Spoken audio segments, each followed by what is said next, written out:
వార్తలకు స్వాగతం. ఏసీబీ వాళ్ళకి చిక్కిన చీమకుర్తి ట్రైబల్ వెల్ఫేర్ కళాశాల principal Praveen Kumar. Out sourcing ఉద్యోగి జీతం బిల్లు పెట్టేందుకు లంచం డిమాండ్ చేసిన ప్రిన్సిపాల్ ప్రవీణ్ కుమార్ 17,500 రూపాయలు లంచం తీసుకుంటుండగా ప్రవీణ్ కుమార్ ని పట్టుకున్న ఏసీబీ అధికారులు.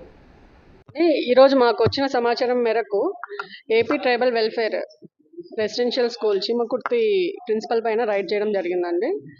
ఇక్కడ పనిచేస్తున్న ఆఫీస్ సబార్డినేట్ ని లంచం డబ్బులు అడిగినందుకు అతను వచ్చి మాకు కంప్లైంట్ ఇచ్చారు. పర్పస్ ఏంటంటే, ఇప్పుడు సమ్మర్ వెకేషన్ హాలిడేస్ వస్తున్నాయి కదా, ఆ వెకేషన్ హాలిడేస్కి జనరల్గా ప్రిన్సిపల్ గారే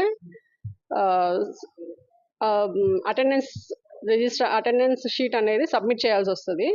సో కంప్లైంట్ యొక్క అటెండెన్స్ షీట్ సబ్మిట్ చేయడానికి for approval of salary bills, దానికోసం అనేసి ఇతను 17,500 రూపాయలు లంచం అడుగుతారు.